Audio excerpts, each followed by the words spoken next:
بسم اللہ الرحمن الرحیم قالوا یا صالح قد كنت فینا مرجوا قبل هذا صدق اللہ العظیم۔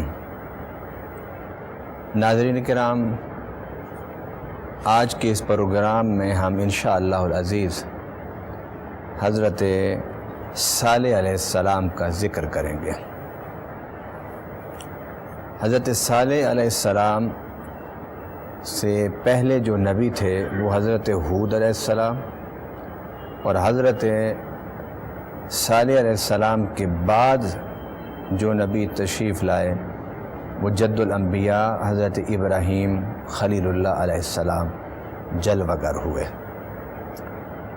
قرآن پاک نے اللہ تعالیٰ نے حضرت صالح علیہ السلام کی قوم کا جب ذکر کیا تو ارشاد فرمایا وَإِلَىٰ ثَمُودَ أَخَاهُمْ صَالِحًا، کہ ہم نے اپنے پیغمبر صالح علیہ السلام کو قوم سمود کی طرف مبعوث فرمایا۔ یہی قوم سمود عاد ثانیہ بھی کہلائی، کیونکہ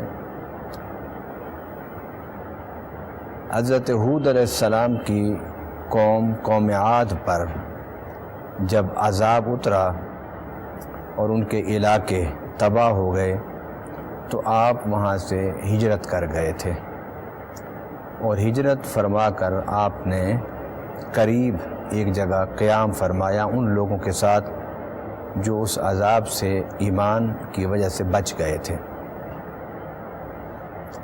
کچھ عرصہ تو وہ قوم عاد ثانیہ کہلاتی رہی، مگر پھر بعد میں ان کی جد امجد کے نام سے اس قوم کا نام قوم سمود پڑ گیا۔ تو حضرت صالح علیہ السلام کا جب ذکر اللہ تعالیٰ نے کیا تو قوم سمود کی طرف نسبت کر کے آپ کا ذکر کیا گیا۔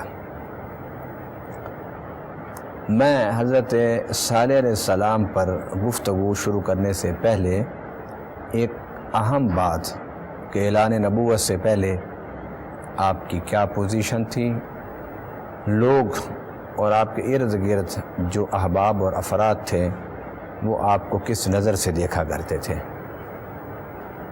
اس تعارف کے لیے قرآن نے ایک جملہ ارشاد فرمایا، اور وہ جملہ یہ قالوا یا صالح قد كنت فینا مرجوا، اے صالح قد كنت فینا مرجوا قبل هذا، اس اعلان نبوت سے پہلے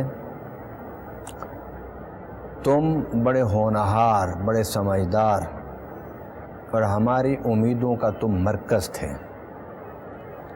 کہ تم ہمارے ساتھ مل بیٹھ کے مشاورت سے نظام کو بہتر کرو گے اور ہمارے ساتھ چلو گے، مگر تم نے تو کیا کیا کہ تم نے تو ان معبودوں کی مخالفت شروع کر دی کہ جن کی عبادت ہمارے آباء و اجداد کیا کرتے تھے۔ تو قرآن پاک نے ارشاد فرمایا قد كنت فینا مرجوا قبل هذا اتنہانا ان نعبد ما یعبد آباؤنا واننا لفی شک مما تدعونا الیہ مریب۔ تم ہونہار تھے، بڑے سمجھدار تھے، تم سے ہر ایک مشورہ کرنے میں سبقت کرتا تھا، اور تمہارے مشورے پر، تمہاری رائے پر سب اعتماد کیا کرتے تھے، مگر کیا ہوا تمہیں اے شعیب کہ تم نے ان معبودوں کی مخالفت شروع کر دی کہ جن کی عبادت تمہارے اور ہمارے آباء و اجداد کرتے رہے۔ ایک طرف اعلان نبوت سے پہلے یہ پوزیشن کہ آپ کو لوگوں کا مرجع سمجھا جاتا تھا، آپ کے عقل، آپ کے فکر، آپ کے تدبر پر اعتماد کیا جاتا تھا، مگر جو ہی آپ نے اعلان نبوت فرمایا، اعلان نبوت فرمانے کے بعد پھر انہی لوگوں نے حضرت صالح علیہ السلام کے بارے میں کیا کہا، آئیے اس کو دیکھیے۔ قرآن پاک میں اللہ تعالیٰ نے ارشاد فرمایا کہ انہوں نے کہا کہ یہ جو صالح ہے یہ جادوگر ہے، یہ صالح جو ہے یہ ہماری طرح کا بشر ہے۔ یہ صالح پہلے انبیاء کے لیے تو لفظ کاذب استعمال ہوا، نعوذ باللہ، ان کے لیے انہوں نے لفظ کذاب استعمال کیا۔ کذاب کا معنی بہت زیادہ جھوٹ بولنے والا۔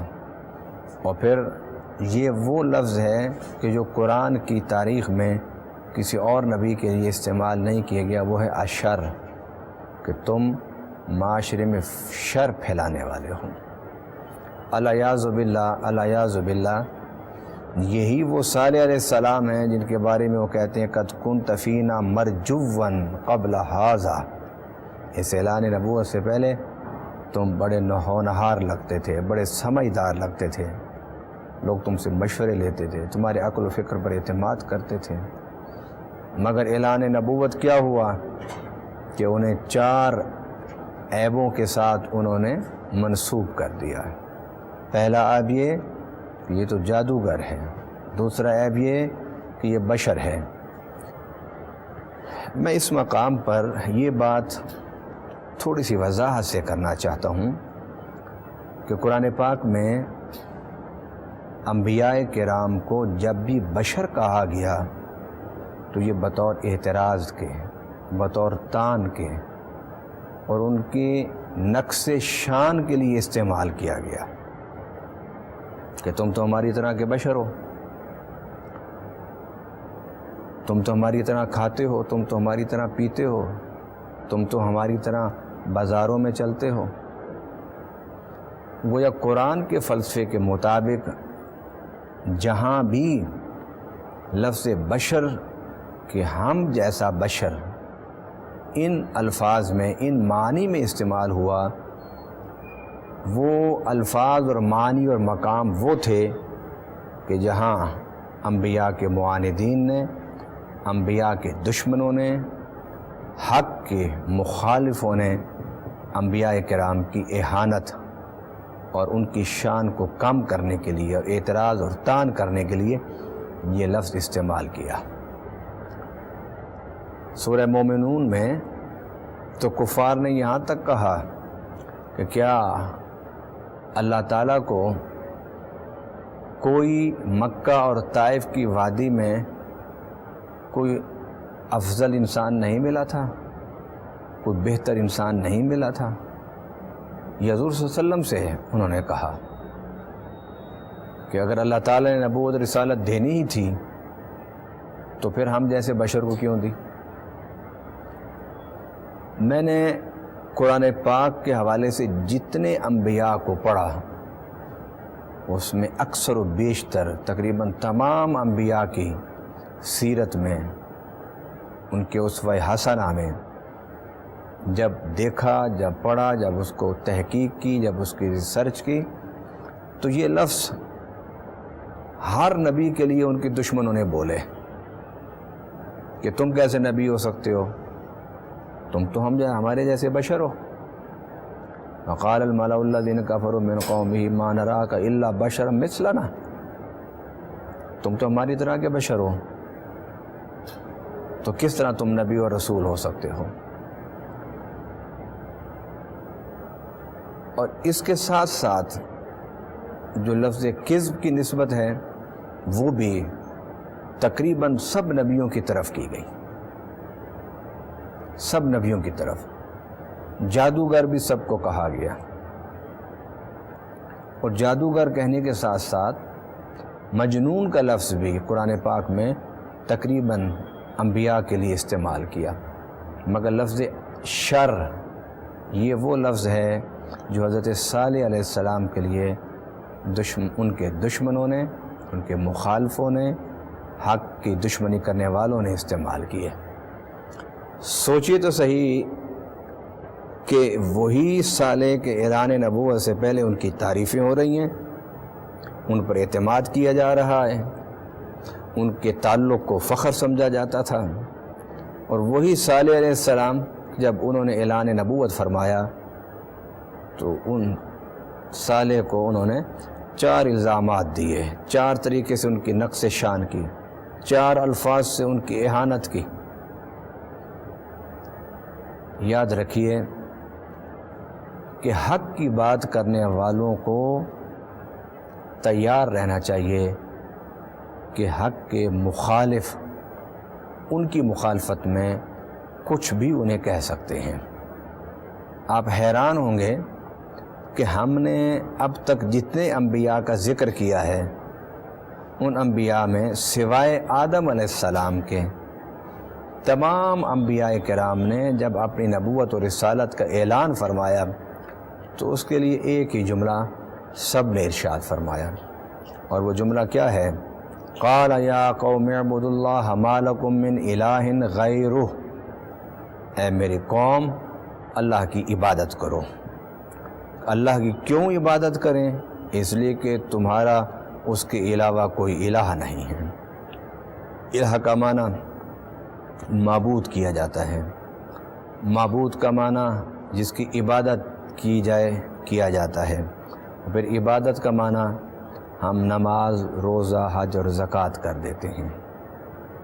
یقیناً نماز، روزہ، حج اور زکوٰۃ اللہ کی عبادت میں شامل ہے، مگر عبادت جو ہے وہ نماز، روزہ، حج اور زکوٰۃ کے ساتھ جتنے معاملات ہیں ان کو دین اسلام کی روشنی میں گزارنا، یہ بھی عبادت ہے۔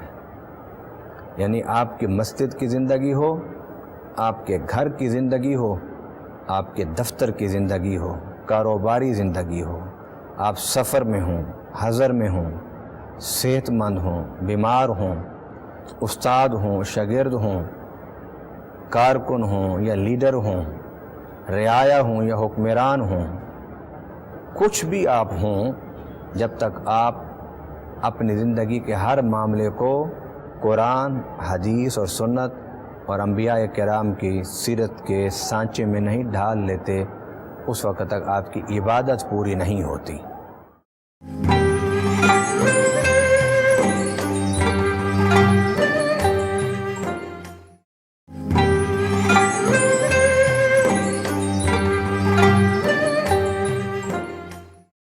کامل عبادت یہ ہے کہ آپ کی خلوت، آپ کی جلوت، آپ کا چلنا، آپ کا پھرنا، آپ کا کھانا، آپ کا پینا، آپ کا سونا، آپ کا جاگنا، آپ کا بولنا، آپ کا خاموش رہنا، یہ سب جب اللہ تعالیٰ کے نبیوں کی اطاعت و فرما برداری میں نہ آ جائے، عبادت مکمل نہیں ہو سکتی۔ الہ کا معنی کیا ہے؟ الہ کا لغوی معنی حاکم ہے، کہ تم اللہ کو حاکم بناؤ، یہ ہے اللہ کو حاکم بنانا، یہ عبادت ہے۔ اپنے دماغ میں وہی حاکم ہو، تمہارے دل میں وہی حاکم ہو، تمہاری انفرادی اور اجتماعی زندگی میں وہی حاکم ہو۔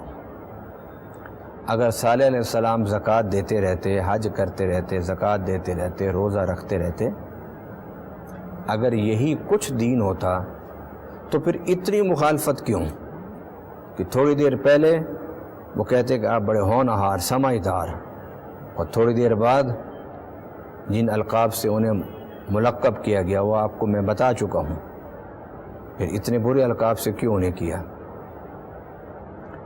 یقیناً سوچنا ہوگا ہمیں اس بات پر کہ عبادت جو ہے وہ کسی اور چیز کا نام ہے، اور وہ یہ ہے کہ آپ نے اپنی زندگی کے ہر فکری، ہر عملی، انفرادی اور اجتماعی ہر قدم اٹھاتے ہوئے آپ نے اللہ سے پوچھنا ہے کہ اللہ تیری رضا اس میں ہے یا نہیں ہے، میں یہ قدم اٹھاؤں یا نہ اٹھاؤں، اس قدم اٹھانے سے تیری ناراضگی تو نہیں ہے، یہ کام کرنے سے تو ناراض تو نہیں ہو جائے گا، میرے اس کام کرنے سے شیطان کو تو نہیں خوشی ہوگی۔ گویا آپ اپنے ہر معاملے میں جب اللہ کو سامنے رکھ کے قدم اٹھائیں گے تو یہ عبادت کہلاتی ہے۔ اس لیے تو اقبال نے بڑے خوبصورت لفظوں میں کہا تھا، شہادت گہے الفت میں قدم رکھنا ہے، لوگ آسان سمجھتے ہیں مسلمان ہونا۔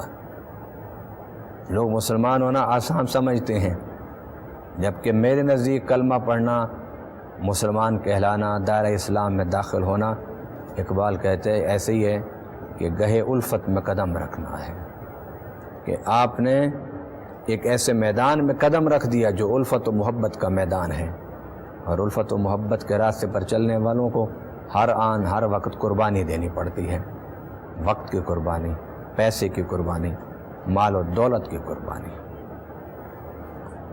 ورنہ یہ الفاظ جتنا سادہ ہم لیتے ہیں، اگر اتنا سادہ ہی اس کا معنی ہوتا، وہ لفظ کیا کہ میرے قوم اللہ کی عبادت کرو اس لیے کہ اللہ کے علاوہ کوئی معبود نہیں، اور اس کا معنی وہی جو ہم مراد لیتے ہیں، اگر یہی اس کا معنی ہوتا اور یہی آسان معنی ہوتے اس کے، تو پھر اتنی بڑی مخالفت انبیاء کرام کی کیوں ہوتی؟ ناظرین کرام، آپ کو سوچنا ہوگا، اور یہ سوچ کر آپ کو آگے بڑھنا ہوگا کہ آپ قرآن کو پڑھیں، قرآن کو سمجھیں، قرآن کے معنی پر غور کریں، قرآن کو پڑھنے کے لیے کسی کی شاگردی اختیار کریں تاکہ وہ آپ کو بتا سکے کہ عبادت کا تصور، عبادت کا مفہوم کیا ہے۔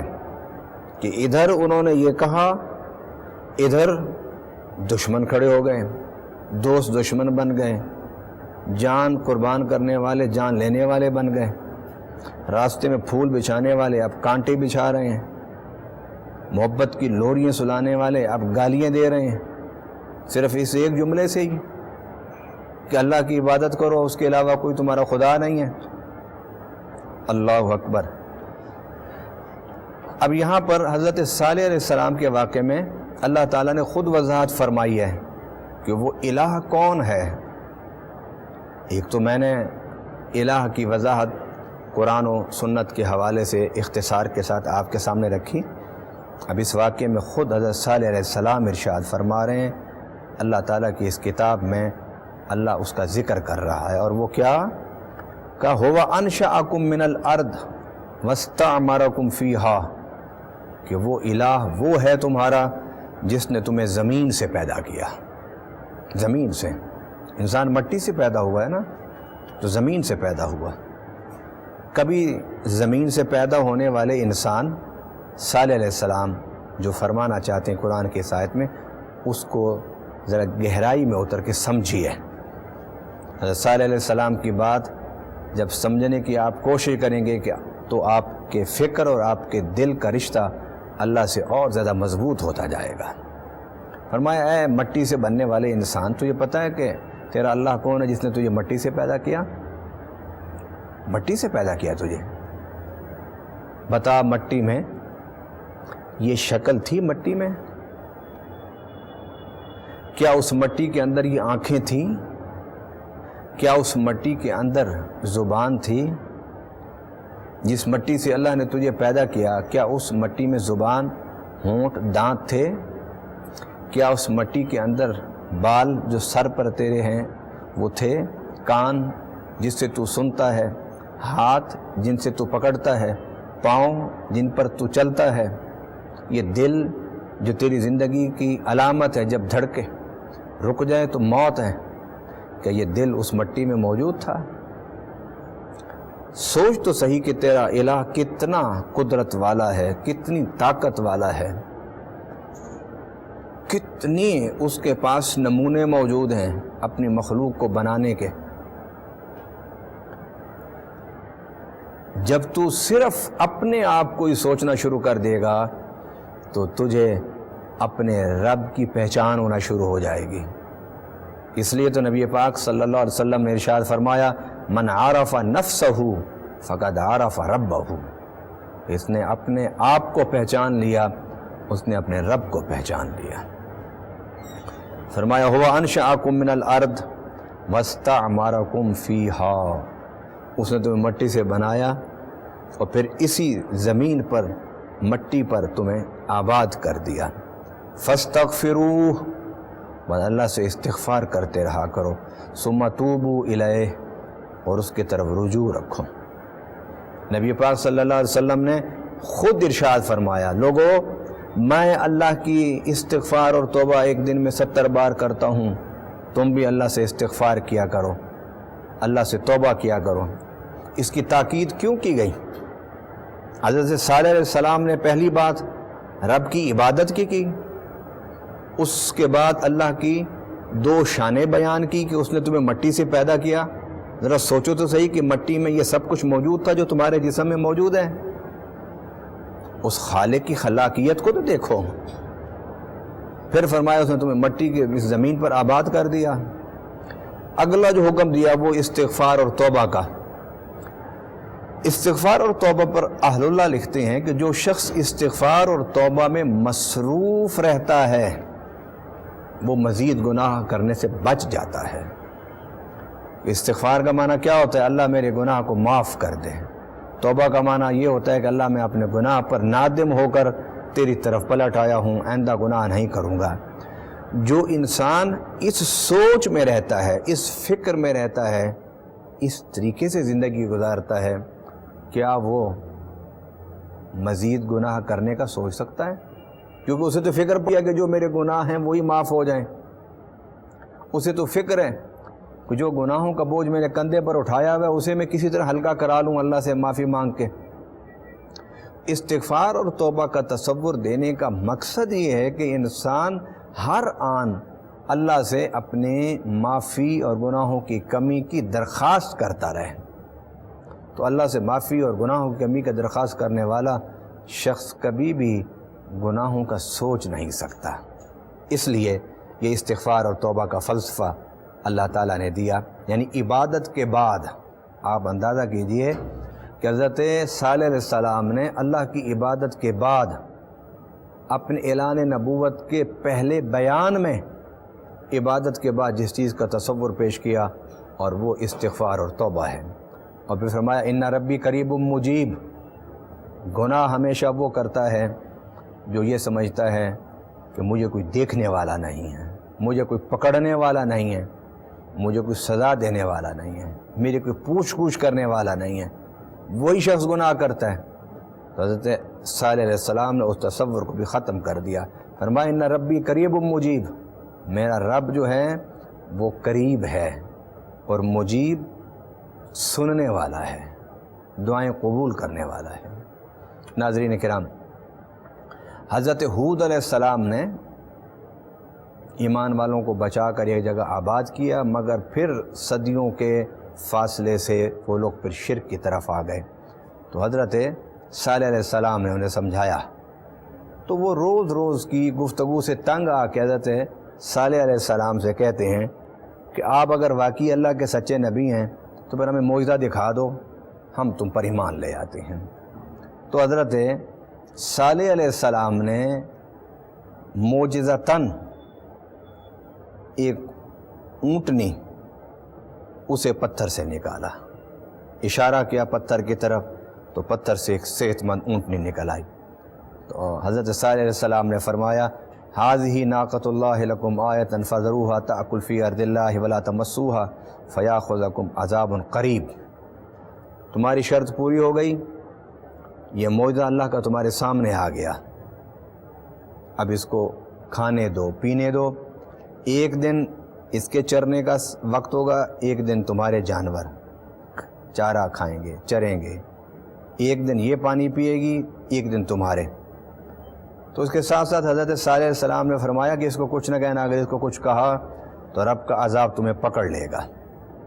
جب حضرت صالح علیہ السلام کے معجزے کو دیکھا تو ان کے دل مائل ہوئے، سوچنے لگ گئے کہ ہماری شرط تو حضرت صالح نے پورے کر دی ہے، مگر اس معجزے کو دیکھنے کے بعد ایمان لانے کی بجائے انہوں نے حضرت صالح علیہ السلام کا تمسخر شروع کر دیا، مذاق شروع کر دیا، اور اسے ایک اتفاق سمجھا کہ یہ اونٹنی جو پیدا ہو گئی ہے ہو سکتا ہے کہ یہ کوئی جادو کا اثر ہو، یہ کوئی نعوذ باللہ کوئی شعبدہ بازی ہو، یہ کہ اونٹنی عام ہو، عام طریقے سے آئی ہو، لیکن ہمیں ایسا دکھایا گیا ہو. انہوں نے ایمان نہ لائے. اور ایمان نہ لانے تو ایک الگ بات تھی نا. اللہ تعالیٰ نے حضرت صالح علیہ السلام سے فرمایا تھا انہیں کہنا کہ اس کو کوئی نقصان نہ پہنچائے، اگر اس کو نقصان پہنچایا تو عذاب جو ہے تمہیں پکڑ لے گا.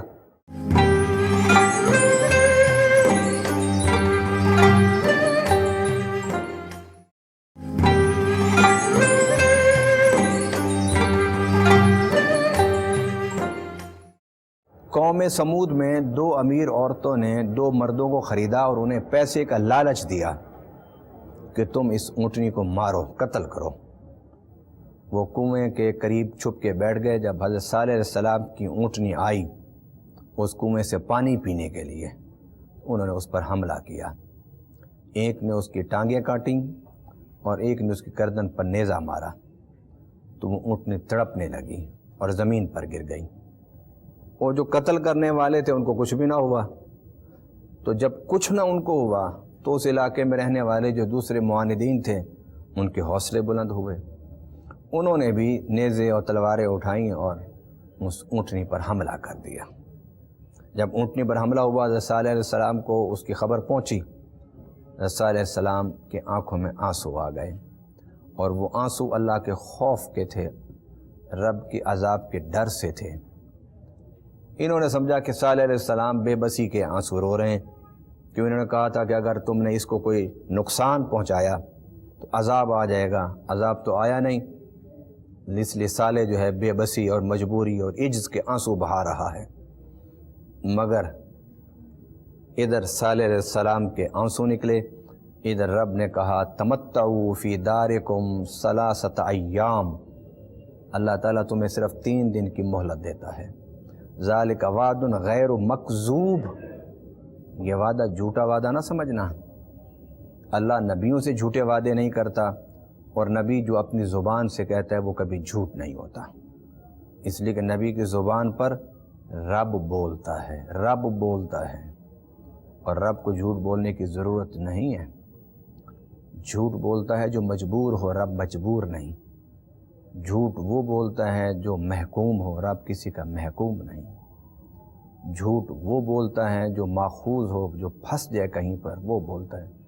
اللہ کو کوئی بھی نہیں قابو کر سکتا، نہ رب پر کسی کا زور چلتا ہے، نہ رب کی کوئی مجبوری ہے کہ وہ جھوٹ بول کے کچھ کھانے پینے کا سامان حاصل کرنا چاہے۔ رب سچ بولتا ہے، اور اس کے پیغمبروں کی زبان پر رب بولتا ہے، لہذا پیغمبر بھی سچے ہوتے ہیں۔ فرمایا 3 دن۔ جب 3 دن کی بات کی، انہوں نے اسے بھی مذاق سمجھا۔ اللہ تعالیٰ نے حضرت صالح علیہ السلام کو حکم دیا کہ آپ اپنے جو پیروکار ہیں، آپ کے جو امتی ہیں، جو ایمان والے ہیں، انہیں یہاں سے لے کے نکل جاؤ۔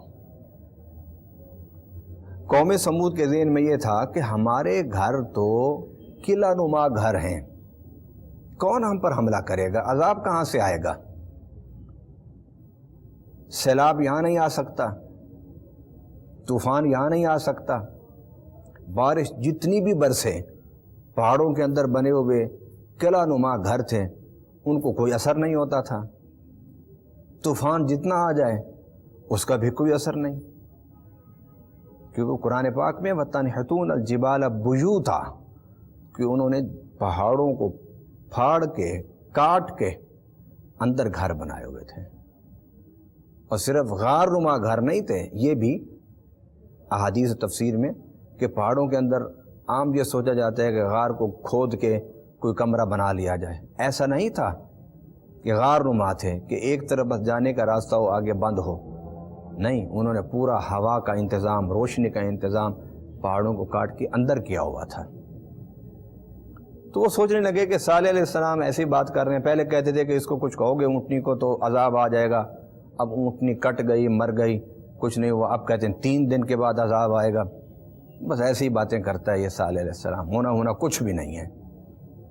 جس طرح آج ہم لوگ ہیں، اللہ کی نافرمانی کیے جاتے ہیں، ایک نافرمانی کے بعد جب گرفت نہیں ہوتی تو پھر دوسرا گناہ کرنے پر ہم جرت کرتے ہیں، پھر تیسرا گناہ کرتے ہیں، چوتھا گناہ کرتے ہیں، پھر بے باک ہو جاتے ہیں کہ یہ تو ایسی باتیں ہی ہیں کہ رب پکڑ لیتا ہے، رب مارتا ہے، رب سزا دیتا ہے۔ میرے تو ساری زندگی گناہوں میں گزر گئی، 10 سال 5 سال 15 سال میں تو گناہوں میں گزار رہا ہوں، مجھ تو آج تک کچھ نہیں ہوا۔ یہ انسان کی فطرت ہے کہ جب اس کے گناہ کے بعد، غلطی کے بعد اس کی سرزنش نہ ہو تو بے باک ہو جاتا ہے۔ تو بے باک ہو گئی وہ قوم، انہوں نے کہا کہ کچھ نہیں ہونا، ایسے بات ہے۔ حضرت صالح علیہ السلام نے اپنی قوم کو، جو ایمان والے تھے، ان کو لیا اور آپ اس بستی سے باہر نکل گئے۔ تیسرے دن قرآن پاک کہتا ہے کیا ہوا؟ ولما امرنا نجینا صالحا والذین آمنوا معه برحمت منا ومن خزی یومئذ، کہ اللہ تعالیٰ کا حکم آیا۔ اب اس حکم کے دو پہلو قرآن بیان کر رہا ہے۔ پہلا پہلو یہ کہ جو ایمان والے تھے، حضرت صالح علیہ السلام کے ساتھ تھے، ان کو نجات، ان کی حفاظت، ان کی بقا۔ اور اس امر کا دوسرا رخ کیا تھا کہ جو منکرین تھے، اعداء تھے، معاندین تھے، ان کی پکڑ اور ان کی رسوائی۔ ایسا ہی ہوا، اللہ نے حضرت صالح علیہ السلام سے فرمایا تم نکل جاؤ ایمان والوں کو لے کر۔ حضرت صالح علیہ السلام اس بستی سے نکل گئے، اور اس بستی سے نکل کے آپ جب گئے تو تیسرے دن رات کو قرآن پاک میں ہے کہ وَأَخَذَ الَّذِينَ ظَلَمُوا الصَّيْحَةُ فَأَصْبَحُوا فِي دِيَارِهِمْ جَاثِمِينَ۔ پھر عذاب کیسے آیا؟ بات ان کی بھی ٹھیک تھی کہ پہلے جو عذاب آئے تھے وہ طوفان تھا، طوفان وہاں نہیں آ سکتا تھا۔ پہلے جو عذاب آئے وہ آندھی تھی، اگر آندھی آ بھی جائے تو پہاڑوں کے مکان کو آندھی کیا کہہ سکتی ہے؟ کیسے اڑائے گی وہ؟ سیلاب ادھر نہیں آ سکتا، کیسے عذاب آئے گا؟ مگر اللہ تعالیٰ جب عذاب دینے پر آئے تو اسے کوئی روک نہیں سکتا۔ اسی طرح جب رب کسی پر فضل کرنے پر آئے تو اسے بھی کوئی نہیں روک سکتا۔ تو رب العالمین نے رات کو جب ختم ہونے والی تھی، صبح کا وقت قریب تھا، تو ایک بہت خوفناک آواز آئی، اور اس خوفناک آواز سے وہ اٹھے خوف سے، اور اٹھتے گئے اور گرتے گئے اور مرتے گئے۔ قرآن پاک میں اللہ نے فرمایا کہ وہ ایسے اپنے گھروں میں گھٹنوں کے بل گرے ہوئے تھے اور مرے ہوئے تھے کہ اور اتنا سناٹا چھا گیا اس بستی میں کہ جس طرح آج تک اس بستی میں کوئی سانس لینے والا جاندار انسان رہتا ہی نہ ہو۔ یہ پوزیشن بن گئی تھی کہ سارے انسان اسی طرح ہی ہیں، مگر سناٹا، موت کی ایک سناٹا چھا گیا تھا، موت کی ایک کیفیت تھی۔ ہر گھر میں لاشیں اوندھے منہ پڑی ہوئی تھیں، ایک چیخ سے سب مر گئے۔ فَأَصْبَحُوا فِي دِيَارِهِمْ جَاثِمِينَ كَأَن لَّمْ يَغْنَوْا فِيهَا، کہ کبھی یہاں کوئی بسنے والا ہی نہیں تھا، یہ بستی ایسے برباد ہو گئی۔ جو اب رات کو لوگ سوئے تھے تو باتیں کرتے ہوئے، ہنستے ہوئے، مسکراتے ہوئے، حضرت صالح علیہ السلام کا مذاق کرتے ہوئے، ٹھٹا کرتے ہوئے، وہ جی کہتے تھے کہ اگر تم نے اونٹنی کو مارا یا اس کو تکلیف دی تو عذاب آ جائے گا، کچھ بھی نہیں ہوا۔ ایسے باتیں ہی ہوتی ہیں ان لوگوں کی۔ اور صبح پھر اسی بستی میں کسی ایک زندہ انسان کی آواز نہیں تھی۔ فرمایا الا ان ثمود کفروا ربہم، خبردار۔ خبردار کا لفظ کیوں استعمال کیا اللہ تعالیٰ نے؟ اس لیے استعمال کیا کہ یہ مقصد ہوتا ہے کہ سننے والے متوجہ ہو جائیں۔ الا خبردار، کیا مطلب تم نے ایسا نہیں کرنا بھائی، اللہ کی نافرمانی نہیں کرنی، گناہ نہیں کرنے، حق بات کی مخالفت نہیں کرنی، حق کے راستے میں روڑے نہیں اٹکانے، حق کے راہ میں حائل نہیں ہونا، شیطان کا ساتھی نہیں بننا، جھوٹ نہیں بولنا، غیبت نہیں کرنی، ملاوٹ نہیں کرنی، رشوت نہیں لینی، عزتوں کو نہیں لوٹنا، یہ گناہ نہیں کرنے۔ الا خبردار، اس واقعے کو سننے والوں خبردار ہو جاؤ۔ اللہ کی کسی کے ساتھ دوستی نہیں ہے، نہ اللہ کی کسی کے ساتھ دشمنی ہے۔ جو رب کے راستے پر چلے گا انعام پائے گا، جو شیطان کے راستے پر چلے گا عذاب پائے گا۔ یہ دو ٹوک فیصلہ ہے اللہ تعالیٰ کا۔ الا خبردار، ان ثمود کفروا ربہم، قوم سمود نے اللہ کا کفر کیا، اپنے رب کا کفر کیا۔ یہاں لفظ رب استعمال فرمایا، ذرا غور فرمائے لفظ رب میں کیا خوبی ہے۔ یہ بھی اللہ کہہ سکتا تھا کہ انہیں اللہ کا کفر کیا، نہیں، رب فرمایا جس نے انہیں پیدا کیا، جس نے انہیں شکل دی، جس نے انہیں عزت دی، جس نے اس نے صحت دی، قد کاٹ دیا، گھر بار دیا، رزق دیا، خوشیاں دی، پالنے والا، جو ان کو پالنے والا تھا، اس کے سامنے کھڑے ہو گئے یہ لوگ، اس کی نافرمانی کرنے لگ گئے اور اس کو چھوڑ کر شیطان کی طرف بھاگے۔ اس لیے قرآن پاک میں یا ایھا الانسان ما غرک بربک الکریم، اے انسان تو یہ کون سی چیز ہے جو تجھے تیرے رب کریم سے دور کر دیتی ہے، دھوکے میں ڈال دیتی ہے؟ فرمایا الا خبردار میرے صالح کے قوم کا واقعہ سننے والوں، اپنی اصلاح کرو، اس راستے پر نہ چلنا جس راستے پر چل کے قوم سمود تباہ ہو گئی تھی۔ اور وہ راستہ کیا تھا کہ انہوں نے اپنے پالن ہار سونے اللہ کے راستے کو چھوڑ دیا تھا۔ فرمایا الا بعد لعاد قوم الا بعد لثمود، یہ لفظ اتنا سخت ہے اور اللہ نے استعمال کیا، فرمایا قوم سمود پر لعنت ہو کہ پالنے والا اللہ تھا اور پیچھے شیطان کے چلتے تھے، دینے والا رب تھا، بات شیطان کی مانتے تھے، عزت صحت سب کچھ دینے والا اللہ تھا، مگر فرما بردار وہ شیطان کے ہو گئے تھے۔ ناظرین کرام، حضرت صالح علیہ السلام کے اس واقعے سے ہمیں یہ سبق ملتا ہے کہ اللہ والوں کو، انبیاء کو، رسل کو مت آزماؤ، ان کی بات پر عمل کرو، ان کی نصیحتوں کو قبول کرو۔